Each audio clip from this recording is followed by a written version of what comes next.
Isipin mong nakaupo ka mag-isa sa isang gabi ng kawalan ng pag-asa. Lahat ng pangarap mo tila naglaho at ang bawat hakbang na gagawin mo ay parang mas mahirap kaysa sa nauna. Sa gitna ng katahimikan, dumadagundong ang tanong sa iyong puso, bakit ako kailangang magdusa ng ganito? Nasaan ang Diyos sa lahat ng ito? Hindi mo alam, ngunit ang mismong hirap na ikinaiiyak mo ay ang eksaktong lugar kung saan itinuturo sa iyo ng Diyos ang lihim na hindi kayang ibigay ng mundo, ang tunay na pagtitiis. At dito nagsisimula ang lahat, hindi sa tagumpay, hindi sa kayamanan, kundi sa mga gabi ng luha na walang nakakarinig. Maraming beses mong naramdaman na ang bigat ng problema ay dudurog sa iyo. Ngunit tingnan mo, kahit nakaramdam ka ng pagkalugmok, narito ka pa rin. Hindi ba't yun mismo ay patunay na may kapangyarihan na nagpapanatili sa iyo, higit pa sa lakas na kaya mong likhain? Ang mga tao sa paligid mo ay maaaring hindi nakikita ang sugat ng iyong kaluluwa, ngunit ang Diyos ay hindi kailanman lumingon palayo.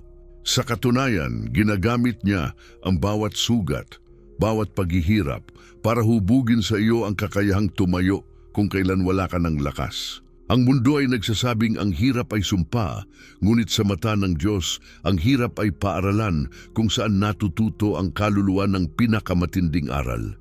Hindi ito madaling tanggapin. Sino ba ang gustong manatili sa dilim? Sino ba ang mananalangin na masubok ang kanilang pananampalataya? Wala. Ngunit narito ang hindi mo kailanman inaasahan. Ang mismong dilim na ikinatatakot mo ay ang pintuan kung saan pumapasok ang liwanag ng Diyos. Kung hindi ka nadapa, hindi mo malalaman kung gaano siya kalapit kapag ikaw ay bumagsak. Kung hindi ka nagutom, hindi mo matitikman ang katamisan ng kanyang probisyon. Kung hindi ka nawasak, hindi mo mararanasan ang kapangyarihang muling bumuo ng isang pusong akala mo'y wala ng pag-asa. At ngayon, isipin mong may tinig na bumubulong sa iyo, mas malakas kaysa sa lahat ng pag-aalala. Hindi ka nag-iisa, hindi ka pinabayaan. Sa hirap, doon kita tinuturuan. Ang mga salitang iyon, bagaman tahimik, ay nagiging martilyo na bumabasag sa lahat ng kasinungalingang binubulong ng iyong mga takot. Hindi ka nilikha para lamang masaktan. Nilikha ka upang tumibay, upang matutong maghintay, upang madiskubre na ang tunay na lakas ay hindi nakasalalay sa iyo, kundi sa Kanya na hindi kailanman nagkukulang. Ito ang katotohanang hindi gustong marinig ng mundo. Hindi ka nagiging mas mahina kapag naghihirap ka. Ikaw ay nagiging daluyan ng isang mas mataas na kapangyarihan. Ang mga sugat mo ay hindi tanda ng pagkatalo, kundi bakas ng pagsasanay. Ang bawat luha ay binibilang at bawat sakit ay isinusulat sa aklat ng pagtitiis. At kapag naunawaan mo ito, bigla mong makikita ang hirap hindi bilang wakas, kundi bilang lihim na paanyaya ng Diyos na pumasok ka sa mas malalim na relasyon sa Kanya. Kaya't habang lahat ay nagsasabing wala ka ng pag-asa, naririnig ng Diyos ang sigaw ng puso mo. At siya mismo ang naglalapit sa iyo sa Kanyang lihim na sa bawat hirap siya'y guro, sa bawat pagkatalo siya'y tagapagtagumpay, at sa bawat gabi ng kawalan ng sagot, siya ang mismong sagot na hindi mo pa nakikita. Ang iyong paghihirap ay hindi aksidente. Ito ay itinuturing niyang silid-aralan. At ikaw ang estudyanteng hinuhubog para sa pinakamatinding tagumpay na darating. At dito nakatago ang hindi mo akalaing katotohanan. Ang pagtitiis ay hindi regalo na basta ibinibigay. Ito ay lihim na itinuturo, hakbang-hakbang sa gitna ng hirap. At kung akala mo ang iyong mga luha ay walang halaga, malalaman mong sila pala ang mismong tinta na ginagamit ng Diyos upang isulat ang pinakamalaking himala ng iyong buhay. Ngunit ang nagtitiis hanggang sa wakas ay siyang maliligtas. Mateo 24:13. Ito ang pangungusap na hindi lamang lumabas mula sa bibig ng Panginoong Hesus, kundi isa ring deklarasyon ng isang pangako na may bigat na hindi kayang sukatin ng tao. Kapag binigkas ang salitang ito, hindi ito isang payo lamang. Hindi ito simpleng babala. Ito ay isang tipan na nagsasabing may gantimpala sa mga humahawak sa pananampalataya kahit sa gitna ng pinakamalupit na bagyo. At dito nagsisimula ang pag-unawa sa pagtitiis sa hirap bilang bahagi ng plano ng Diyos para sa iyo. Noong mga araw na si Jesus ay nagsasalita sa kanyang mga disipulo, binigyan niya sila ng larawan ng mga huling panahon, mga digmaan, mga kaguluhan, mga sakit at mga pagtataksil. Ang mundo ay babaligtad at ang mga puso ng marami ay manlalamig. Ngunit sa gitna ng lahat ng iyon, nagbigay siya ng pangakong nagningning sa gitna ng kadiliman. Ang makapagtitiis ay hindi lamang makakaligtas mula sa kapahamakan, kundi makakaranas ng ganap na kaligtasan na nagmumula sa Diyos. Sa madaling salita, ang pagtitiis ay hindi lamang kakayahang magtiis, kundi pasaporte tungo sa buhay na walang hanggan. Kung titingnan mo ang kasaysayan ng Israel, paulit-ulit nilang naranasan na ang pangakong ito ay hindi hungkag. Sa disyerto, 40 taon silang naglakbay, sinubok ng gutom at pagkauhaw. Maraming beses silang nagtanong, nasaan ang Diyos? Ngunit sa bawat hakbang, sa bawat pagbagsak, ipinakita ng Diyos na ang kanyang presensya ay hindi kailanman nawala, isang haliging ulap sa araw at isang haliging apoy sa gabi. Doon pa lamang, malinaw nang ipinapakita ng Diyos na ang pagtitiis ay hindi produkto ng lakas ng tao, kundi bunga ng kanyang hindi natitinag na presensya.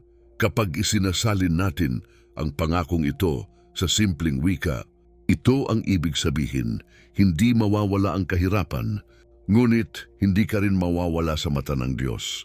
Ang pagtitiis na itinuturo niya ay hindi tungkol sa pagpapanggap na malakas ka, kundi sa pag-alam na kahit nadarama mong mahina ka, hawak ka pa rin ng kanyang kamay. Ang kaligtasan ay hindi binibigay sa mabilis sumuko, kundi sa mga humahawak hanggang sa dulo, kahit paduguan at sugatan. At ang gantimpala, hindi lamang kaaliwan sa lupa, kundi kaluwalhati ang hindi mauubos. Ngayon, isipin mo ang mga sitwasyong pinagdadaanan ng marami ngayon, kawalan ng trabaho, pagkakasakit, mga pamilyang nagkakawatak-watak, takot sa mga balita ng digmaan. Lahat ng ito ay nagdadala ng bigat na parang hindi na kayang pasanin. Ngunit dito, lumalapat ang pangako. Kung paanong ang mga disipulo ay pinangakuan ng kaligtasan sa kabila ng paparating na unos, gayon din ikaw ay may pangakong hahawakan sa gitna ng iyong sariling bagyo. Ang pagtitiis ay hindi pagwawalang bahala sa sakit. Ito ay pagsasabing, oo, mahirap, ngunit hindi ako bibitaw, sapagkat ang Diyos ay hindi bumibitaw sa akin. Sa emosyonal na antas, ang pangakong ito ay nagiging parang tubig sa disyertong uhaw na uhaw. Kapag sinabi ni Jesus na ang makapagtitiis hanggang wakas ay maliligtas, para itong susing nagbubukas sa pusong puno ng alinlangan at sinasabi, may saysay ang iyong pakikipaglaban. Hindi ka lumalaban ng walang direksyon. Hindi ka umiiyak ng walang nakikinig. Hindi ka nagsasakripisyo ng walang nakatinging mga mata mula sa langit. Ang bawat paghinga sa gitna ng hirap ay bilang na bilang ng Diyos, at ang bawat patak ng luha ay nakatala sa kanyang aklat. Kapag iniuugnay natin ito sa iyong buhay ngayon, ito ang mensahe. Ang Diyos ay hindi humihingi ng perpektong lakas, humihingi siya ng matibay na kapit. Ang pagtitiis ay pagsuko ng sariling kapangyarihan upang kumapit sa kanyang walang hanggang bisig. Kaya't kapag nararamdaman mong nauubos ka na, tandaan mo, iyon ang eksaktong punto kung saan gumagawa ng milagro ang Diyos. At habang iniisip mong ikaw ay nag-iisa, inihahanda ka pala niya sa mas dakilang tagumpay na hindi mo pa nakikita. Ngunit may tanong na nananatili, paano natin maisa sa buhay ang pangakong ito sa gitna ng modernong mundo na puno ng tukso at takot? Paano ito nagiging totoo para sa iyo na nahihirapang magbayad ng upa, para sa ina na nag-aalala sa pagkain ng kanyang mga anak, o para sa matandang natatakot sa sakit? Ang sagot ay ito. Kung paanong ang Diyos ay naging tapat noon, siya ay tapat pa rin ngayon. Kung paanong hindi niya pinabayaang mamatay ang Israel sa disyerto, hindi ka rin niya hahayaan na mawala sa hirap na iyong pinapasan. Kaya't kapag naririnig mo ang salitang pagtitiis, huwag mo itong isipin bilang mabigat na krus lamang. Isipin mo ito bilang daan kung saan ang bawat hakbang, gaano man kabigat, ay patungo sa isang layuning tiyak, ang buhay na walang hanggan sa piling ng Diyos. At dito nagiging malinaw ang lihim. Ang pagtitiis ay hindi lamang tungkol sa pagtapos ng laban, kundi tungkol sa pagtanggap na ang Diyos mismo ang lumalaban kasama mo. At kapag ito ay iyong hinawakan, mauunawaan mong ang lahat ng sakit at pagsubok ay may kabuluhan. Dahil tinuturuan ka ng Diyos na ang tunay na gantimpala ay lampas sa mundong ito. At kapag inisip mong baka hindi mo kaya, tandaan, ang pangakong ito ay hindi nakasalalay sa iyong lakas kundi sa kanyang katapatan. Kaya't huwag mong bitawan ang iyong pananampalataya. Sapagkat sa hirap, doon pinapanday ng Diyos ang pagtitiis, at sa pagtitiis, doon mo mararanasan ang pinakamalalim na anyo ng kanyang kaligtasan. Kapag tiningnan mo ang mundo ngayon, hindi mo maikakaila na ang parehong bigat na binalikat ng mga naunang henerasyon ay patuloy na bumabagsak sa balikat ng mga tao ngayon. Ang takot sa kinabukasan, ang mga balitang puno ng digmaan at kaguluhan, ang mga sakit na lumalaganap at walang kasiguruhan kung kailan matatapos, at ang mga pamilyang nababasag dahil sa kahirapan, lahat ito ay pumipiga sa puso ng bawat isa. Maraming gabi ang dumaraan kung saan may mga ina na hindi alam kung saan kukuha ng pagkain para sa kanilang mga anak. May mga ama na naglalakad sa gabi, iniisip kung paano babayaran ang mga utang. May mga kabataan na nalulunod sa takot at depression dahil ang bukas ay tila wala ng liwanag. At sa lahat ng ito, isang tanong ang bumabalot sa lahat. Kung may Diyos, bakit ako naghihirap ng ganito? Ngunit kung babalikan natin ang kasaysayan ng Biblia, makikita nating hindi naiiba ang ating mundo sa kanila. Ang Israel ay nakaharap sa kawalan ng pagkain sa disyerto. Ang mga propeta ay tumangis sa mga panahon ng digmaan at pagkawasak. At ang mga unang disipulo ni Kristo ay naglakad sa ilalim ng matinding pag-uusig. Ang kanilang mga gabi ay puno rin ng takot. Ang kanilang mga puso ay dinurog ng kawalan ng kasiguruhan at madalas nilang itanong, nasaan ang Panginoon? Ngunit sa lahat ng iyon, napatunayan nilang ang mga pangako ng Diyos ay hindi kailanman bumagsak sa lupa ng walang katuparan. Ang haliging apoy ay nanatiling gabay, ang manna ay bumaba mula sa langit, at ang mga pader ng Jericho ay gumuho sa oras na itinakda ng Diyos. Ngayon kapatid, narito ka sa parehong sitwasyon. Ang mga problemang pinapasan mo, kahit iba ang pangalan, iba ang mukha, iba ang panahon, ay katulad ng pinasan ng mga nauna. Ang kawalan ng trabaho ay tulad ng gutom sa disyerto. Ang sakit na walang lunas ay parang kulungan ng Babylonia. Ang karakot sa mga paparating na digmaan ay tulad ng pag-aalala ng mga disipulo nang makita nilang dinakip si Jesus. Ngunit tandaan mo ito, sa parehong paraan na kumilos ang Diyos noon, siya'y kumikilos pa rin ngayon. At ang pangakong sinabi ni Jesus na ang makapagtitiis hanggang wakas ay maliligtas, ay may bigat na pareho kahapon na ngayon at bukas. Kaya't kung nararamdaman mong nag-iisa ka, isipin mo ang mga halimbawa sa paligid mo. Isang ina na nagdarasal gabi-gabi kahit walang kasiguruhan kung saan magmumula ang pagkain, ngunit kinabukasan ay may kumakatok na kapitbahay na may dalang tinapay. Isang manggagawang nawalan ng trabaho, ngunit biglang nakahanap ng bagong bukas dahil may taong tumulong sa oras na hindi inaasahan. Isang kabataan na nag-iisip ng magpakamatay, ngunit nakatagpo ng pag-asa sa isang salita mula sa Biblia na nagsabing, "Hindi kita iiwan ni pababayaan man." Ang mga ito ay hindi aksidente. Ito'y mga patunay na ang pangako ay buhay, gumagalaw at sumasagot sa mismong mga sugat na dala ng modernong mundo. Kung minsan, iniisip mo marahil, ngunit hanggang kailan ako magtitiis? Ito ang tanong na pinupukpok ng bawat araw ng hirap. Ngunit pakinggan mo ito. Ang pagtitiis ay hindi walang saysay na paghihintay, kundi isang pagpapakita ng tiwala na kahit hindi mo nakikita ang resulta, alam mong may Diyos na gumagawa sa likod ng tabing. At ito ang pinakamahirap na leksyon na kailanman mong matututunan. na ang pananampalataya ay hindi lamang pag-asa sa maganda, kundi pagtitiwala kahit walang nakikitang maganda. Ang pangako ng Diyos ay hindi nakadepende sa dami ng pera mo, sa ginhawa ng iyong buhay, o sa katahimikan ng iyong paligid. Nakadepende ito sa kanyang hindi nagbabagong katapatan. Tingnan mong mabuti ang iyong sariling buhay. Ilang beses ka nang muntik sumuko, ngunit narito ka pa rin. Ilang gabi ka nang umiyak, ngunit sa bawat umaga ay may bagong lakas kang natanggap.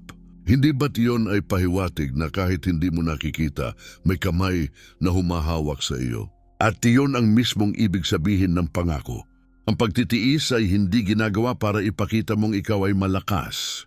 Ginagawa mo ito dahil alam mong ang Diyos ang iyong lakas. At kung paano pinagtibay ang pananampalataya ng mga tao noon sa gitna ng kaguluhan, gayon din ang ginagawa niya ngayon sa iyo, sa bawat luha na pumapatak, sa bawat dasal na bumubulong ng Panginoon. Tulungan mo ako, hindi mo kailangang magpanggap na kaya mo ang lahat. Hindi mo kailangang itago ang iyong kahinaan, sapagkat ang mismong kahinaan mong iyan ang ginagamit ng Diyos upang ipakita ang kanyang kapangyarihan. Kapag sinabi mong hindi ko na kaya, doon siya papasok upang ipakita na ako ang tutulong sa iyo. At sa bawat araw na lumilipas, natututo kang makita na ang pagtitiis ay hindi pasakit, kundi lihim na armas na binibigay ng Diyos upang hindi ka lamunin ng unos. Ito ang mismong dahilan kung bakit ka tinuturuang magtiis sa hirap, upang malaman mong hindi kailanman magiging huling salita ang iyong mga problema. Ngunit ang pinakamahalaga, kapatid, ay ito. Ang pangakong ito ay hindi lamang para sa isang tao, kundi para sa lahat ng lumalaban ngayon. Habang nanonood ka, libu-libong iba pa ang dumadaan sa parehong hirap. At ang salitang ito ay nagsisilbing paalala sa iyo at sa kanila, hindi mo kailangang matakot sa kinabukasan, sapagkat ang makapagtitiis ay makakakita ng bukas na mas maliwanag kaysa sa anumang gabi ng sakit. Ang pangako ng Diyos ay hindi lamang alaala ng nakaraan. Ito'y sagot na buhay para sa lahat ng sugat na dala ng kasalukuyan.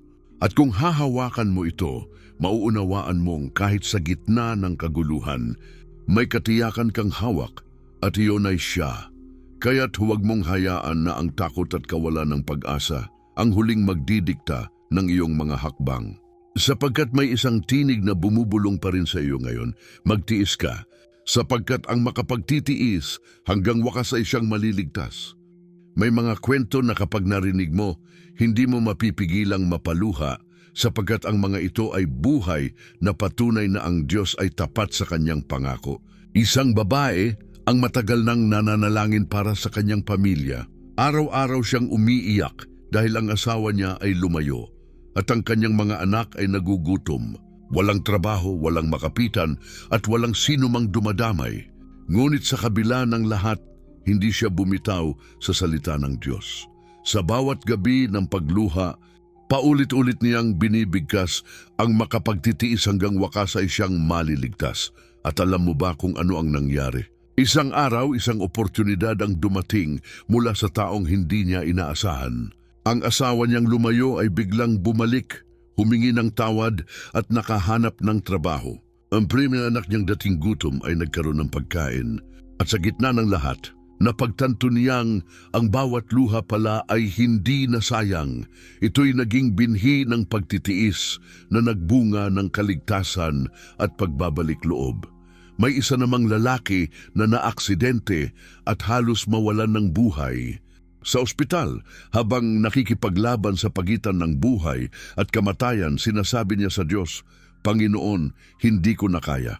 Ngunit sa mismong oras na yon, nakaramdam siya ng kakaibang kapayapaan. Ang kanyang katawan ay mahina, ngunit ang kanyang espiritu ay pinalakas ng isang tinig na nagsabing, Ako'y kasama mo. Pagkaraan ng ilang linggo, nakalabas siya sa ospital at ngayon siya ay nagsisilbing saksi sa maraming tao na ang Diyos ay hindi pumapalya. Ang kanyang sugat ay naging kwento at ang kanyang kwento ay naging patunay na ang pagtitiis ay nagbubunga ng bagong buhay. Hindi lamang sa mga modernong panahon makikita ang mga patunay ng pangakong ito. Tingnan mo si Job. Naubos ang kanyang ari-arian, namatay ang kanyang mga anak, at ang kanyang katawan ay napuno ng sugat. Sa harap ng lahat ng iyon, maaari sana siyang sumuko, maaari sana siyang tumalikod sa Diyos. Ngunit ano ang ginawa niya? Sinabi niyang ang Panginoon ang nagbigay at ang Panginoon ang nag-alis. Purihin ang pangalan ng Panginoon. Ang kanyang pagtitiis ang nagdala sa kanya sa isang mas dakilang gantimpala. Sa huli, ibinalik ng Diyos ang lahat ng nawala at dinagdagan pa. Ang kanyang kwento ay hindi katang-isip.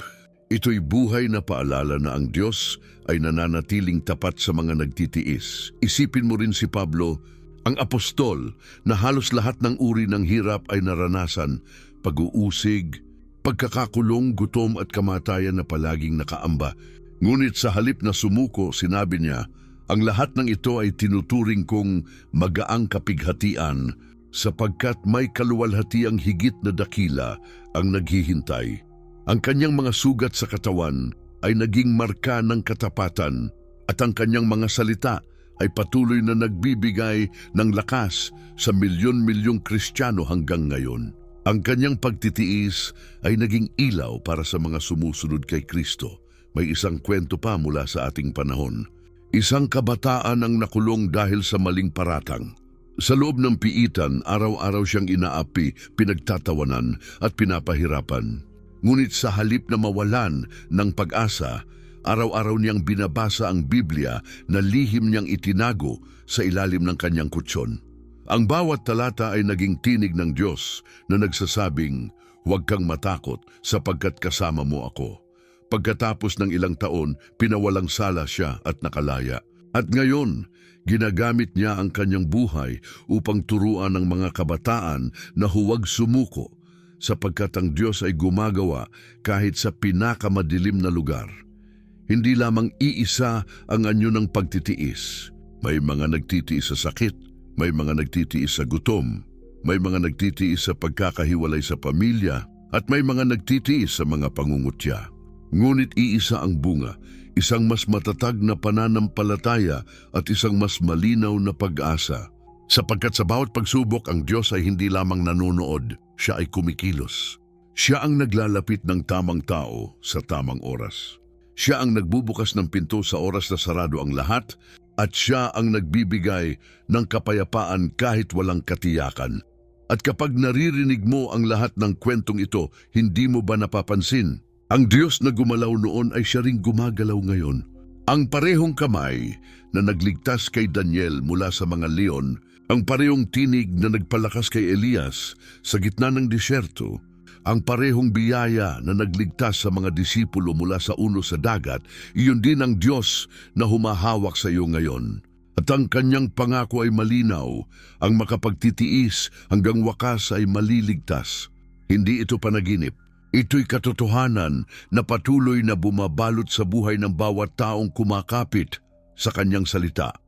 Kaya't huwag mong isipin na ang iyong mga sugat at luha ay walang saysay. Sila'y bahagi ng isang mas dakilang kwento. Tulad ng mga testimonya ng iba, darating ang araw na ang iyong sariling buhay ay magiging patunay na ang Diyos ay hindi kailanman pumalya.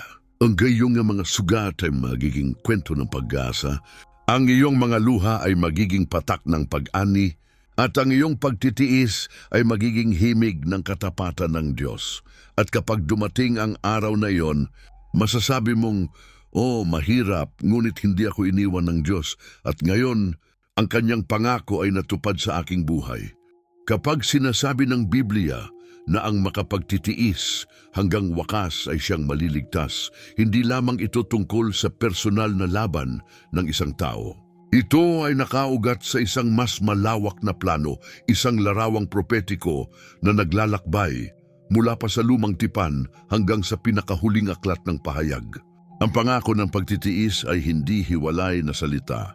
Ito ay bahagi ng isang napakalaking kwento kung saan ipinapakita ng Diyos na mula noon hanggang ngayon, siya ay may plano at layunin para sa kanyang bayan. Tingnan mo ang mga propeta. Si Daniel, na isinulat ang mga pangitain tungkol sa mga kahariang babangon at babagsak, ay ipinakita ng Diyos na sa kabila ng kapangyarihan ng mga bansang tila hindi matitinag, ang kanyang kaharian ay mananatiling walang hanggan. Ang pangitain ng bato na pumutol sa mga estatwa ng bakal at ginto ay nagpapaalala na ang lahat ng kayamanan at lakas ng tao ay lilipas. Ngunit ang nagtataglay ng pagtitiis sa pananampalataya ay tatayo sa walang hanggang kaharian ng Diyos. Ito'y propesiya na nag-uugnay sa iyong sariling laban ngayon sa mas malawak na laban ng sangkatauhan, na ang pananampalataya ang tunay na tagumpay laban sa lahat ng kapangyarihan ng sanlibutan.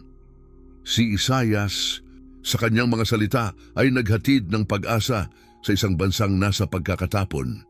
Sinabi niya na may darating na tagapagligtas, isang lingkod na magdadala ng liwanag sa mga bansa. Ngunit bago dumating ang kaluwalhatian, may kasamang kirot, pagdurusa at pagtitiis. Ang lingkod ay dadaan sa sugat at pagtatakwil bago magdala ng kaligtasan.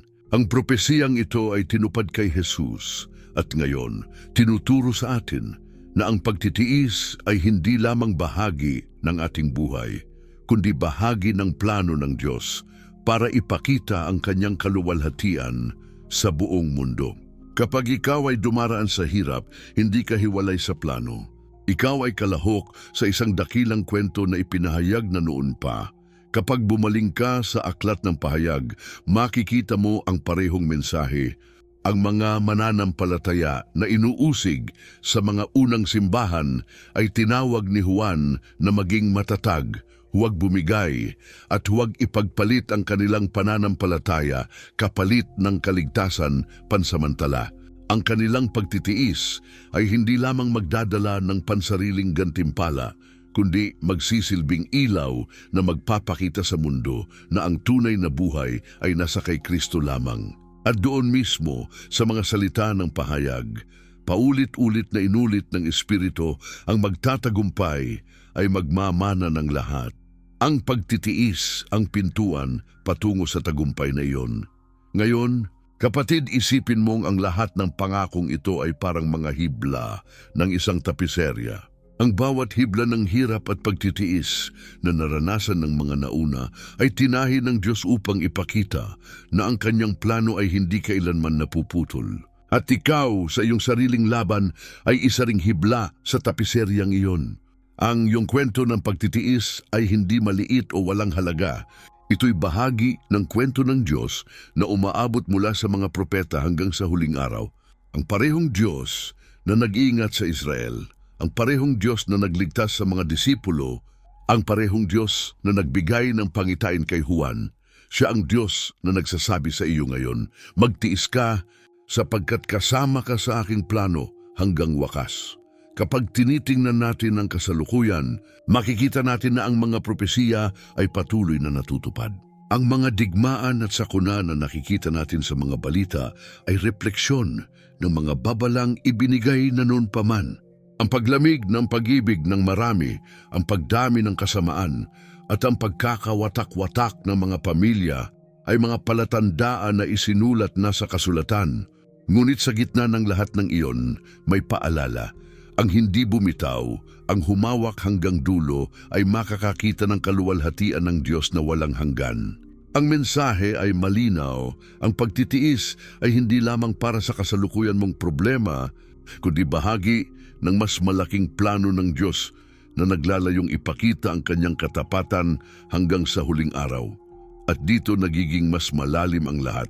Ang pangako ng pagtitiis ay hindi lamang sagot sa iyong personal na tanong, kundi sagot sa tanong ng buong mundo.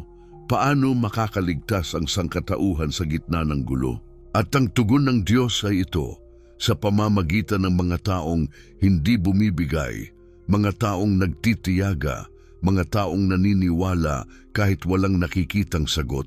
Ikaw ay bahagi ng isang hukbo ng pananampalataya na hindi sumusuko, sapagkat alam mong ang tagumpay ay nakatakda na sa plano ng Diyos. Kaya't huwag mong isipin na ang iyong paghihirap ay walang saysay. Kapag tinitingnan mo ang iyong mga luha, Tandaan mong sila'y nagiging bahagi ng isang propesyang nagbubukas ng daan para sa kaluwalhatian ng Diyos. Kapag nararamdaman mong parang walang kahulugan ang iyong pagtitiis, alalahanin mong ito'y binibilang ng Diyos bilang patunay ng iyong pananampalataya. At kapag iniisip mong hindi mo na kaya, tingnan mo ang larawan ng propesiya, isang Diyos na hindi kailanman bumitaw at isang pangako na hindi kailanman nabigo. At habang nagpapatuloy ka, tatanggapin mo ang katotohanan ito. Ang iyong pagtitiis ay hindi lamang kwento mo, kundi bahagi ng huling kabanata ng mundo. Isang kwento kung saan ang Diyos ang hari at ang lahat ng nagtitiis hanggang wakas ay makakasama sa kanyang walang hanggang kaharian. Marahil habang nakikinig ka, dumadating din sa iyong isip ang pinakamahirap na tanong kung totoo ang pangako ng Diyos. Kung sinabi niya na ang makapagtitiis hanggang wakas ay siyang maliligtas, bakit tila napakatagal bago ito matupad? Bakit may mga taong nananalangin ng buong puso ngunit nananatiling may sakit? Bakit may mga pamilyang tapat sa pananampalataya ngunit patuloy na nakararanas ng gutom at kawalan? At bakit may mga inosenteng nadadamay sa digmaan, sa trahedya, sa karahasan kung ang Diyos ay nangakong siya ang magbibigay ng kapayapaan? Ang mga tanong na ito ay hindi mahina. Sila'y totoo. Sila'y sumisigaw mula sa pinakailalim ng ating puso. At ang Biblia ay hindi lumilihis sa ganitong mga tanong, kundi kinikilala na sila'y bahagi ng ating paglalakbay. Si Job ang isa sa pinakamalakas na patunay nito. Ang kanyang buhay ay nilamunan ng trahedya. Naubos ang kanyang yaman, namatay ang kanyang mga anak at nagdusa siya sa sakit. Hindi ba't natural lamang na itanong niya, bakit Panginoon? Ang kanyang mga kaibigan ay nagsabing siya ay nagkasala, ngunit siya mismo ay nanindigan na hindi iyon ang dahilan. Ang kanyang mga sigaw ay direktang inilapit sa Diyos. Bakit ako isinilang kung ito ang aking haharapin? At sa kabila ng lahat ng iyon, hindi siya iniwan ng Diyos. Ang mga tanong niya ay hindi sinagot agad, ngunit sa huli, ipinakita ng Diyos na siya'y nananatiling makapangyarihan at tapat. At ang pagtatapos ni Job ay naging mas dakila kaysa sa simula. Kung titingnan natin ng mga propeta, makikita nating hindi rin sila ligtas sa ganitong pakiramdam. Si Jeremias ay tumangis, tinawag pa ang kanyang sarili na lalaking lagi na lamang may lungkot. Si Habakuk ay nagtanong, Panginoon, hanggang kailan ako daraing ng walang sagot? Bakit hinahayaan mong manaig ang kasamaan? Ang kanilang mga salita ay tumutunog din ngayon sa iyong puso. Ngunit anong sagot ang ibinigay ng Diyos? Ang gipangitain ay para sa takdang panahon. Bagamat parang mabagal, hintayin mo. Tiyak na darating ito. Ang Diyos ay hindi nagsisinungaling. Ang kanyang oras ay laging tiyak kahit hindi ito umaayon sa ating oras. At dito pumapasok ang pinakamahalagang leksyon. May dalawang uri ng oras. Ang oras ng tao at ang oras ng Diyos. Ang oras ng tao ay puno ng pagmamadali, laging naghahanap ng agarang sagot. Ang oras ng Diyos ay puno ng layunin, laging nakabatay sa tamang panahon. Kapag sinabi niyang hintayin mo, hindi ibig sabihin na wala siyang ginagawa. Sa likod ng katahimikan, siya ay naghahanda ng bagay na higit pa sa iyong hinihingi. Kung minsan ang hindi niya agad pagtugon ay hindi tanda ng kanyang kawalan, kundi tanda ng kanyang mas malaking plano. Tingnan mo si Abraham. Nangako ang Diyos ng anak, ngunit halos 100 taon na siya bago natupad ang pangakong iyon. Tingnan mo si Jose. Nangako ang Diyos na siya'y magiging pinuno, ngunit ilang taon siyang ikinulong bago iyon nangyari. Tingnan mo ang Israel. Nangako ang Diyos ng lupang pangako, ngunit 40 taon silang naglakad sa disyerto bago iyon natupad. Ang lahat ng ito ay parang pagkabigo kung titingnan sa paningin ng tao. Ngunit sa paningin ng Diyos, ito'y pagtuturo ng pagtitiis. At ang pagtitiis na iyon ay siyang nagpatatag ng kanilang pananampalataya. Ngunit huwag mong isipin na ang pagkakaroon ng pagdududa ay tanda ng kahinaan ng iyong pananampalataya. Sa katunayan, ang pagkilala sa iyong mga tanong ay tanda ng iyong pagiging totoo sa Diyos. Kapag sumisigaw ka ng bakit Panginoon, hindi kanya itinataboy. Sa halip siya ay lumalapit upang ipakita na kahit sa gitna ng iyong mga tanong, siya ang sagot.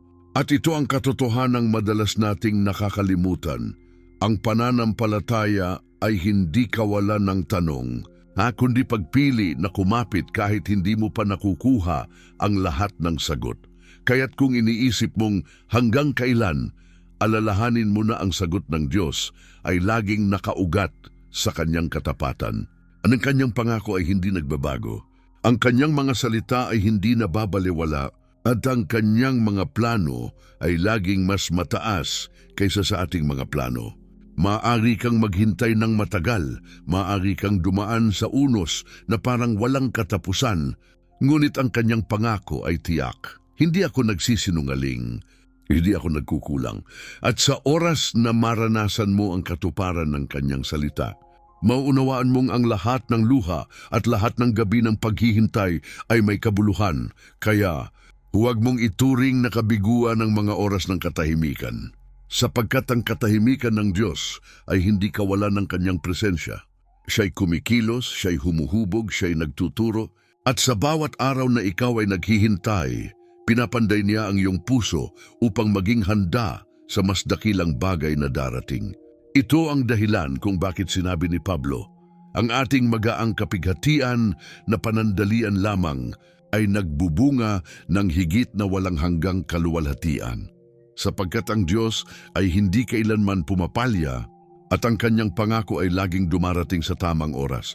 Kaya't kung ikaw ay nasa gitna ng pagdududa ngayon, huwag kang matakot na ilapit ito sa Diyos, sapagkat ang mismong mga tanong mo ay maaaring maging daan upang maranasan mo ang lalim ng kanyang tugon. At sa bandang huli, mauunawaan mong ang pagtitiis ay hindi lamang paghihintay, kundi paniniwalang kahit hindi mo pa nakikita ang wakas, hawak ka pa rin ng Diyos mula simula hanggang dulo. Ngayon kapatid, oras na upang ilagay sa praktikal na antas ang lahat ng ating narinig. Ang pangako na ang makapagtitiis hanggang wakas ay siyang maliligtas ay hindi lamang salita na dapat alalahanin, kundi hakbang na dapat isabuhay araw-araw. Sapagkat kung hindi natin ito ipapamuhay, mananatili lamang itong magandang pahayag na walang bunga. Kaya paano nga ba natin maisasakatuparan ang pagtitiis sa gitna ng ating mga laban, problema at pang-araw-araw na hirap? Una, dapat mong muling ipaalala sa iyong sarili ang pangako. Gawin itong parang hininga, umaga at gabi ay ulitin ang salita ng Diyos, kahit mahina, kahit pagod. Kapag bumabangon ka, sabihin sa iyong sarili, ang makapagtitiis hanggang wakas ay siyang maliligtas. Kapag nahaharap ka sa pagsubok, ipaalala mong hindi ka nag-iisa. Kapag natutulog ka sa gabi, ilagay sa isip mo na ang Diyos ay may plano sa bawat paghihirap. Ang salita ng Diyos ay hindi dapat manatili lamang sa papel, dapat itong maging tinig na paulit-ulit mong naririnig hanggang sa ito'y maging bahagi ng iyong kaluluwa. Ikalawa, ipraktis ang pananalangin bilang sandata ng pagtitiis.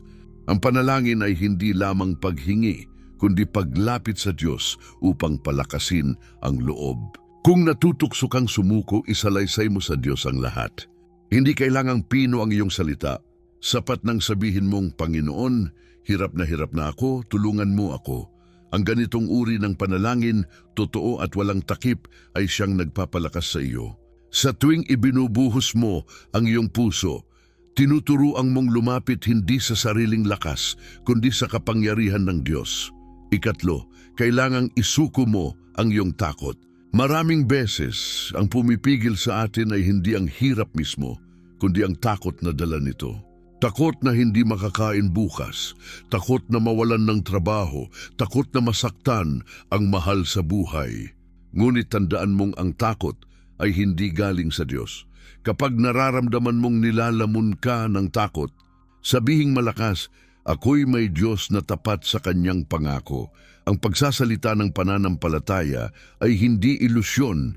Ito ay pagpapaalala sa iyong kaluluwa na ang Diyos ay mas dakila kaysa sa anumang kinatatakutan mo. Ika-4, magpasalamat bago pa dumating ang sagot. Ang pasasalamat ay tanda ng tiwala. Kapag sinasabi mong salamat Panginoon, sapagkat alam kong may ginagawa ka kahit wala ka pang nakikitang pagbabago, iyon ay isang hakbang ng pagtitiis. Sapagkat pinipili mong maniwala na ang Diyos ay tapat kahit wala ka pang ebidensya. At ang ganitong pasasalamat ay nagiging binhi ng himala sa iyong buhay. Ang iyong puso ay natututo na hindi nakabase ang kagalakan sa sitwasyon, kundi sa presensya ng Diyos na hindi kailanman nagkukulang. 5, ilagay sa aksyon ang iyong pananampalataya. Kung naniniwala kang ang Diyos ay magbibigay, mamuhay ka ng may tapang. Kung naniniwala kang Siya ang magliligtas, huwag kang magtago sa takot. Kung naniniwala kang Siya ang nagbibigay ng lakas, humakbang ka kahit mahina. Halimbawa, isang ina na walang sapat na pagkain ay patuloy na naghahanda ng hapunan, naniniwalang may darating. Isang ama na walang trabaho ay patuloy na naghahanap, naniniwalang may bukas. Isang kabataan na sugatan ng puso ay patuloy na nagbabasa ng Biblia, naniniwalang may kagalingan. Ang bawat maliit na hakbang ay patunay ng pagtitiis na pinapanday ng Diyos sa iyong buhay. 6, makiisa sa iba. Huwag mong harapin ang laban na ito ng mag-isa. Ang pagtitiis ay hindi laging tahimik na pagdurusa. Ito'y lakas na natatagpuan din sa pakikisama sa kapwa mananampalataya. Magbahagi ka ng iyong mga kwento, makinig sa mga kwento ng iba at sama-sama kayong kumapit sa pangako. Kapag narinig mong may isang kapatid na nalampasan ang kanyang pagsubok, mas lalo kang titibay. Kapag narinig nilang ikaw ay patuloy na lumalaban, sila rin ay tatapang. Ang pagtitiis ay hindi para sa iisang tao lamang, ito'y panawagan para sa buong bayan ng Diyos. 7, harapin ang bawat araw ng may layunin. Huwag mong isipin na ang pagtitiis ay walang direksyon. Sa bawat pagbangon mo, sabihin mong, ang araw na ito ay bahagi ng aking laban, at ang aking laban ay bahagi ng plano ng Diyos. Kapag natututo kang makita ang bawat araw bilang hakbang patungo sa pangako, mawawala ang pakiramdam na ikaw ay nauubos. Sapagkat alam mong kahit mahirap, kahit mabigat, may layunin ang lahat. At panghuli, patuloy kang magtiwala sa oras ng Diyos. Hindi lahat ay agad na matatapos. May mga sugat na unti-unting gumagaling. May mga panalangin na dahan-dahang sinasagot. Ngunit huwag mong kalimutang ang Diyos ay hindi kailanman nahuhuli. Ang bawat araw na ikaw ay naghihintay ay hindi aksidente. Ito'y pagkakataon para patatagin ang iyong pananampalataya. Ang pagtitiis ay parang pagtakbo sa mahabang distansya. Hindi ito tungkol sa bilis, kundi sa katapatan ng bawat hakbang hanggang sa dulo. Kaya ngayon, isipin mong ano ang mangyayari kung ilalagay mo ang lahat ng ito sa aksyon. Kung sa loob ng 7 araw ay paulit-ulit mong ipapamuhay ang pangako, ano kaya ang magbabago? Kung araw-araw ay ipapaalala mo sa iyong sarili ang salita ng Diyos, kung araw-araw ay magpapasalamat ka bago pa dumating ang sagot, kung araw-araw ay hahakbang ka sa pananampalataya, ano kaya ang magiging bunga? At dito mo mauunawaan, ang pagtitiis ay hindi lamang tungkol sa paglalakbay hanggang wakas, kundi tungkol sa pamumuhay ng bawat araw na may pag-asa, tiwala at pananampalataya. At sa ganitong paraan, ang pangako ng Diyos ay hindi lamang salita na iyong naririnig, kundi katotohanang iyong isinasabuhay. Isang gabay na nagbibigay ng lakas upang magpatuloy hanggang sa maranasan mo mismo ang katuparan ng kanyang tapat na salita. Ngayon na iyong narinig ang pangako, nakita ang mga halimbawa at naunawaan kung paano ito isabuhay, oras na upang ikaw mismo ay lumakad sa panawagan ng Espiritu. Sapagkat hindi sapat na makinig lamang, kailangang tumugon ang iyong puso. At sa oras na ito, ikaw ay tinatawag ng Diyos na huwag manatiling tagapakinig, kundi maging kalahok sa kanyang gawaing banal. Huwag mong hayaang matapos ang mensaheng ito nang hindi ka kumikilos. Sapagkat ang bawat salita na narinig mo ay isang imbitasyon mula sa Diyos na ngayon na ang oras upang umakto, upang manalangin at upang magtiwala. Isipin mong hindi ka nag-iisa sa sandaling ito. Libu-libong tao ang nakikinig at nanonood ng parehong mensahe. Bawat isa ay may kanya-kanyang sugat, luha at tanong. Ngunit ngayong pinagsasama-sama ng Diyos ang lahat ng puso, isang himig ng pananampalataya ang umaakyat sa langit. At ikaw ikaw ay bahagi ng tinig na yon. Kapag ipinahahayag mong naniniwala ka, kapag inilalagay mong muli ang iyong tiwala sa Kanya, hindi ka lamang nag-iisa sa iyong kwarto, ikaw ay nakikibahagi sa isang dakilang kilusan ng pananampalataya na binubuo ng mga kapatid mo sa buong mundo. Kaya ngayon, isara mo ang iyong mga mata at hayaang pumasok sa iyong puso ang presensya ng Diyos. Ilagay ang iyong mga kamay sa iyong dibdib at bulungin sa iyong sarili. Panginoon, ako'y narito. Tinatanggap ko ang iyong pangako. Nais kong magtiis sa hirap sapagkat alam kong ikaw ay tapat hanggang wakas. Hayaan mong ang simpleng mga salita ay maging panimula ng isang panata sa Diyos na hindi matitinag ng anumang bagyo. Sapagkat ang Diyos ay naghihintay hindi sa iyong perpektong pananalita, kundi sa iyong pusong handang sumuko at magtiwala. At sa sandaling ito, ilapit mo ang lahat ng iyong kinatatakutan. Ang iyong mga iniiyakan tuwing gabi, ang iyong mga pagkukulang, ang iyong mga pangarap na tila hindi na matutupad. Ilapag mo ang lahat sa paanan ng Diyos. Sabihin mo sa Kanya, Panginoon, sa iyo ko ibinibigay ang aking takot. Sa iyo ko inilalagak ang aking pamilya. Sa iyo ko isinusuko ang aking kalungkutan. Ako'y naniniwala na sa pamamagitan ng iyong pangako, ako'y mananatiling matatag hanggang sa dulo. Ang bawat salita ay maging parang binhi na itinatanim mo ngayon, binhi na sisibol at magbubunga ng bagong pag-asa.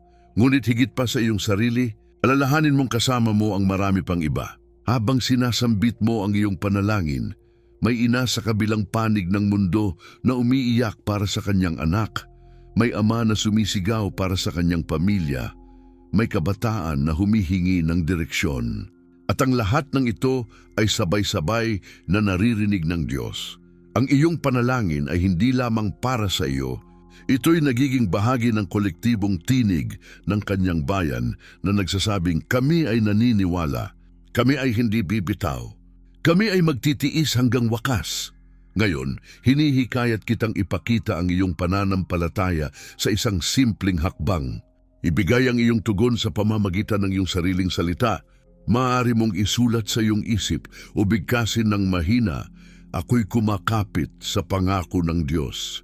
Sapagkat kapag inilalabas mo ang iyong paniniwala, ito'y nagiging deklarasyon laban sa lahat ng kasinungalingan ng kaaway. Ito'y nagiging selyo sa iyong puso na nagsasabing hindi ka basta bibigay, hindi ka basta susuko, sapagkat ang Diyos ay kasama mo. Huwag mong ipagpaliban ang sandaling ito. Sapagkat ang bukas ay hindi sigurado, ngunit ang oras na ito ay pagkakataon na ibinigay ng Diyos upang maranasan mo ang kanyang kapangyarihan. Huwag mong hayaang manakaw ng takot o alinlangan ang pagkakataong ito. Ngayon mismo pumili ka. Tatayo ka ba sa pangako ng Diyos o hahayaan mong lamunin ka ng iyong sitwasyon? Ang panawagan ng Diyos ay malinaw. Anak, huwag kang matakot. Ako ang kasama mo. Ako ang magpapatatag sa iyo. Kaya't bago matapos ang mensaheng ito, gawin mo ang iyong deklarasyon ng pananampalataya. At kung nais mong maging patunay sa iba, isulat mo sa iyong isip o sa mismong dila mo, ako'y magtitiis. Ako'y asa. Ako'y sasandal sa Diyos. Ang simpleng pananalitang ito ay nagiging pintuan para sa himala. At habang ginagawa mo ito, tandaan mong ang Diyos ay nakikinig at ang buong langit ay nagagalak sa iyong tugon. Ngayon, habang libu-libong tao ang sumasabay sa panawagang ito, nakikita mo ba? Hindi ka nag-iisa. Ang iyong tinig ay nagiging bahagi ng dagundong ng pananampalataya na umaabot sa langit. At sa mismong sandaling ito, ang Diyos ay kumikilos, hinahawakan ng iyong kamay at sinasabi, magpatuloy ka. Ako ang iyong lakas. Ako ang iyong kaligtasan. Ito ang iyong oras, ito ang iyong araw, at ito ang panawagan ng Diyos. Huwag ka nang maghintay pa, sapagkat ngayon ay ang araw upang kumapit at manalig sa kanyang pangako.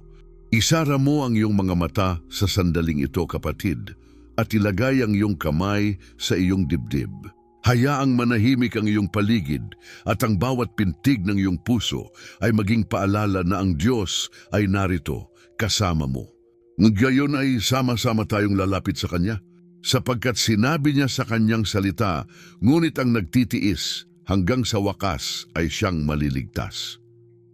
Ang pangakong ito ang ating sandigan, ang ating deklarasyon at ang ating sigaw ng pananampalataya. Ama naming nasa langit, naririto kaming lahat, magkakaiba ang pinagdadaanan, ngunit iisa ang aming panalangin. Palakasin mo kami upang magtiis sa gitna ng aming mga pagsubok. Nakikita mo ang bawat sugat na tinatago ng aming puso. Naririnig mo ang bawat iyak na hindi kayang ilabas ng aming labi. Ngayon, Panginoon, dinadala namin sa iyo ang lahat. Dinadala namin ang aming sakit, ang aming takot, ang aming mga pagkukulang, at lahat ng hirap na nagpapabigat sa amin. Sapagkat alam naming sa iyo lamang matatagpuan ang lakas na hindi nagkukulang. Panginoon, isinusuko namin sa iyo ang aming mga pamilya, ang mga anak na nawawala sa tamang landas, ang mga magulang na nag-aalala kung paano magtataguyod ng tahanan, ang mga asawang pagod na pagod sa laban ng buhay. Hinihiling namin na abutin mo sila ngayon. Ang iyong pangako ay nagsasabing hindi mo kami iiwan o pababayaan, kaya't ngayon ay tinatanggap namin iyon. Palakasin mo ang bawat tahanan na halos gumuho at bigyan mo ng pag-asa ang bawat puso na halos sumuko. Dinadala rin namin sa iyo ang mga may sakit, ang mga nakaratay sa higaan, ang mga may iniindang karamdaman na tila walang lunas, at ang mga araw-araw ay lumalaban para lamang mabuhay. Panginoon, ikaw ang aming dakilang manggagamot. Hipuin mo sila ngayon at iparanas ang kagalingan na nagmumula lamang sa iyo. At kung ang kagalingan ay hindi pa dumarating, bigyan mo sila ng kapayapaang higit sa lahat ng pag-unawa, kapayapaang magsasabing, ako'y nasa kamay ng Diyos at sapat yon. Panginoon, isinasamo rin namin ang mga nawawalan ng pag-asa dahil sa kahirapan, ang mga walang trabaho, ang mga hindi alam kung saan kukuha ng pagkain, at ang mga lumuluha dahil sa utang na hindi mabayaran. Ama, ikaw ang Diyos na nagbigay ng manna sa disyerto. Ikaw ang nagpakain sa libu-libo gamit ang ilang pirasong tinapay at isda. Kaya't naniniwala kaming kaya mong gawin muli ang mga himalang iyon. Buksan mo ang mga pintuang sarado. Magdala ka ng oportunidad na hindi inaasahan. Bigyan mo kami ng pananampalatayang magpapatuloy kahit sa gitna ng kakulangan, sapagkat alam naming ang iyong probisyon ay laging sapat. At ngayon, Ama, para sa lahat ng nakaririnig ng panalangin ito, inilalapit namin ang kanilang mga puso. Ang ilan ay sugatan, ang ilan ay pagod, ang ilan ay nawalan ng direksyon. Ngunit sa iyong pangalan kami ay nananampalataya. Ipinapahayag naming wala ni isa mang sugat na hindi mo kayang pagalingin, wala ni isa mang problema na hindi mo kayang resolbahin, at wala ni isa mang anak mo na hindi mo kayang hawakan. Kaya't ngayon, sama-sama naming idinedeklara, kami ay magtitiis, kami ay maniniwala, at kami ay tatayo sa iyong pangako. Panginoon, sa pangalan ni Jesus, winawasak namin ang lahat ng kasinungalingan ng kaaway, ang takot na nagsasabing wala ng pag-asa, ang duda na nagsasabing walang saysay ang aming panalangin, at ang tinig ng kawalan ng tiwala na nagsasabing kami ay iniwan. Sa halip, pinapalitan namin ito ng iyong katotohanan na ang iyong mga salita ay hindi bumabalik na walang katuparan, na ang iyong pangako ay matatag gaya ng bato, at na ang iyong anak na nakikinig ngayon ay hindi kailanman nag-iisa. Kaya't Panginoon, hinahawakan namin ang iyong salita at ipinapahayag, kami ay maliligtas, hindi dahil sa aming sariling lakas, kundi dahil sa iyong katapatan. At sa oras na ito, sama-sama naming itinataas ang aming mga kamay, pisikal man o sa aming mga puso, at sinasabing, Ama, sa iyo ang lahat ng kapurihan, sa iyo ang lahat ng lakas, at sa iyo ang aming tiwala hanggang sa wakas, sapagkat naniniwala kaming ang iyong pangako ay totoo. Ang aming pananampalataya ay hindi kailanman mawawala sa iyong harapan. At ngayon, kapatid, habang sinasambit mo ang Amen, Tandaan mong hindi mo ito ginagawa mag-isa. Libu-libong iba pa ang nagbubulalas ng parehong pananampalataya. Ang iyong tinig ay nakikisama sa kanilang tinig at sama-sama nating sinasabi, ako'y naniniwala, ako'y magtitiis, ako'y magtatagumpay sa pangalan ni Jesus. At sa huling salitang ito, ating ipinapahayag na ang lahat ng kapangyarihan, lahat ng kaluwalhatian at lahat ng tagumpay ay sa Diyos lamang ngayon at magpakailanman. Amen? Kapatid, huminga ka ng malalim ngayon at hayaang bumaba sa iyong puso ang kapayapaan ng Diyos. Matapos ang ating pag-iyak at pananalangin, nararapat lamang na dumating ang tinig ng katiyakan at pag-asa. Sapagkat ang Diyos na pinanalanginan mo ay hindi bingi, at ang Panginoong iyong tinawag ay hindi malayo. Siya'y tapat sa kanyang salita at ang kanyang mga pangako ay hindi kailanman maglalaho. Tulad ng isinulat ni Isaias, huwag kang matakot sapagkat ako'y kasama mo. Huwag kang manglupaypay sapagkat ako ang iyong Diyos. Aking palalakasin ka, oo, aking tutulungan ka. Aking aalalayan ka ng aking matuwid na kamay. Ang mga salitang ito ay hindi lamang para sa Israel noong araw, kundi para rin sa iyo ngayon. Dito, sa mismong oras na ito, maaring mabigat pa rin ang iyong dinadala. Maaring ang iyong mga tanong ay hindi pa nasasagot. Ngunit tandaan mong ang Diyos ay hindi kailanman kumilos nang wala siyang layunin. Kapag tila wala siyang ginagawa, siya'y tahimik na naghahanda ng isang plano na higit pa sa iyong inaasahan. Tulad ng sinabi ni Jeremias, sapagkat batid ko ang mga panukala na iniisip ko para sa inyo, mga panukalang hindi ninyo ikapapahamak, kundi para sa inyong ikabubuti, upang bigyan kayo ng kinabukasan na puno ng pag-asa. At ito ang mensaheng isinusulat ng Diyos sa iyong puso ngayon. Mayroon kang kinabukasang hawak ng kanyang mga kamay. Kung titingnan mo ang iyong buhay, maaring makakita ka ng mga sugat at pilat na iniwan ng iyong mga laban. Ngunit sa paningin ng Diyos, ang mga ito'y hindi tanda ng pagkatalo, kundi marka ng iyong katatagan. Ang bawat gabi ng luha ay naging pataba ng pananampalataya. Ang bawat pagkatalo ay naging hakbang papalapit sa katuparan ng kanyang salita. Kaya't huwag mong ikahiya ang iyong mga sugat. Sa halip, makita mo sila bilang paalala na sa lahat ng iyon, hindi ka iniwan ng Diyos. Ngayon, hayaan mong pumasok sa iyong isip ang mga larawan ng pag-asa. Isipin mong ang iyong tahanan ay puno ng liwanag at kapayapaan. Ang iyong mga anak ay ligtas at nasa ilalim ng kanyang pangangalaga, at ang iyong mga pangarap ay hindi basta pinabayaan, kundi iniingatan para sa tamang oras. Sapagkat ang Diyos ay hindi Diyos ng kapahamakan, siya ay Diyos ng buhay. Ang kanyang salita ay nagsasabing, sapagkat ang lahat ng pangako ng Diyos sa kanya ay oo, at sa pamamagitan niya ay siya ang amen sa ikaluluwalhati ng Diyos. Sa madaling sabi, ang bawat pangako niya ay may katiyakang katuparan. Huwag kang mabahala kung ang iyong pananampalataya ay minsang nanghihina, sapagkat ang pananampalataya ay hindi laging sigaw ng tapang. Minsan ito'y bulong na nagsasabing, Panginoon, mananatili akong kumakapit at iyon ay sapat na. Ang Diyos ay hindi humahanap ng perpektong lakas, kundi ng pusong handang magtiwala. Kaya't kung mahina ka ngayon, tandaan mong ang kanyang biyaya ay sapat para sa iyo at ang kanyang kapangyarihan ay lubos na nahahayag sa iyong kahinaan. Kapatid, huwag mong kalimutan, ang Diyos na humawak sa iyo kahapon ay siya ring Diyos na humahawak sa iyo ngayon at bukas. Ang kanyang katapatan ay hindi nagbabago. Kung paano niya tinulungan ang mga nauna sa atin, tutulungan ka rin niya. At kung paano niya tinupad ang kanyang salita sa mga naunang henerasyon, tiyak na tutuparin din niya ito sa iyong buhay. Kaya't manalig ka, huminga ka ng may kapayapaan at magpatuloy kang umasa, sapagkat sa lahat ng laban, may tinig na paulit-ulit na bumubulong sa iyong kaluluwa. Ako ang iyong Diyos at hindi kita pababayaan. At ito ang huling larawan na dapat mong itanim sa iyong puso.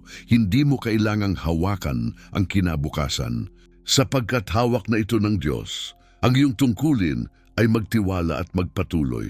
Ang kanyang pangako ay ang maging lakas mo sa kahinaan, liwanag mo sa dilim, at gabay mo hanggang wakas. Kaya't lumabas ka mula sa pananalangin ito na may bagong tiwala, sapagkat totoo ang Diyos, tapat ang kanyang salita, at ang iyong hinaharap ay ligtas sa kanyang mga kamay.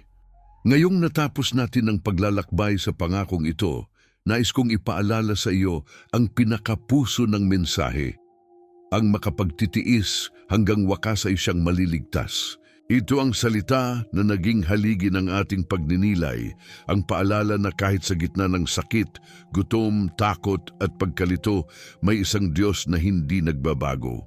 Ang bawat luha mo ay nakikita niya, ang bawat buntong hininga ay naririnig niya, at ang bawat laban na pinagdaraanan mo ay may saysay sa kanyang plano. Hindi ka nag-iisa, kapatid, at ang pangakong ito ay para sa iyo, ngayon, bukas at magpakailanman. Sa bawat salitang ating pinag-usapan, iisa lamang ang nais kong manatili sa iyong puso. Ang Diyos ay tapat. Siya'y tumutupad ng kanyang salita at walang pangako na babalik na walang katuparan, kaya't huwag kang sumuko, huwag kang bibitaw, at huwag mong hayaan na ang mga sugat ng kasalukuyan ay magtago sa iyo ng liwanag ng hinaharap. Tandaan mo, ang mga pangako ng Diyos ay lupaing matibay sa gitna ng unos, at ang kanyang katapatan ay sandigan na hindi matitinag. Kapatid, kung naramdaman mong ikaw ay pinakain ng salita ngayon, gawin mong hakbang ang iyong pananampalataya.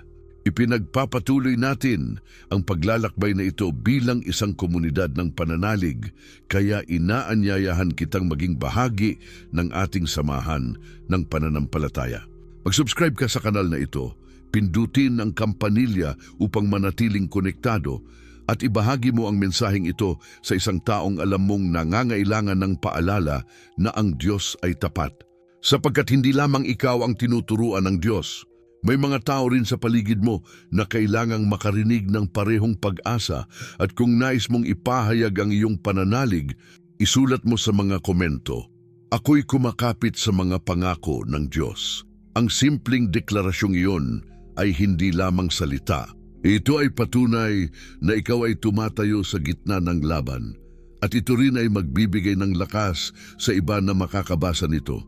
Sama-sama tayong magpapatatag ng isang komunidad na puno ng pananampalataya at panalangin, isang lugar kung saan ang bawat isa ay makakaranas ng katiyakan na hindi sila nag-iisa. At bago tayo magtapos, hayaan mong mag-iwan ako ng isang huling larawan sa iyong puso.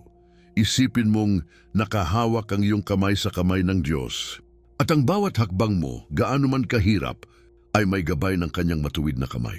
Hindi ka bumabagsak ng mag-isa sapagkat siya ang bumabangon sa iyo. Hindi ka lumalaban ng mag-isa sapagkat siya ang iyong lakas. At hindi ka tatakbo ng walang patutunguhan sapagkat ang iyong wakas ay kaligtasan sa piling niya. Kaya't magpatuloy kang sumama sa ating mga susunod na pagninilay. Sa susunod na video, tatalakayin natin ang isa pang pangako ng Diyos na magbubukas ng bagong pag-asa at magpapatibay ng iyong pananampalataya. Huwag mo itong palalampasin sapagkat bawat pangako ng Diyos ay piraso ng liwanag na magbibigay gabay sa iyo sa dilim ng buhay. Tandaan, hindi ka kailanman nag-iisa, at sa bawat laban kasama mo ang Diyos na nagsabi, "Ako ang iyong lakas at iyong kaligtasan." At dahil dito, may dahilan kang magpatuloy, may dahilan kang umasa, at may dahilan kang magalak, sapagkat ang Diyos ay tapat at ang kanyang pangako ay tiyak.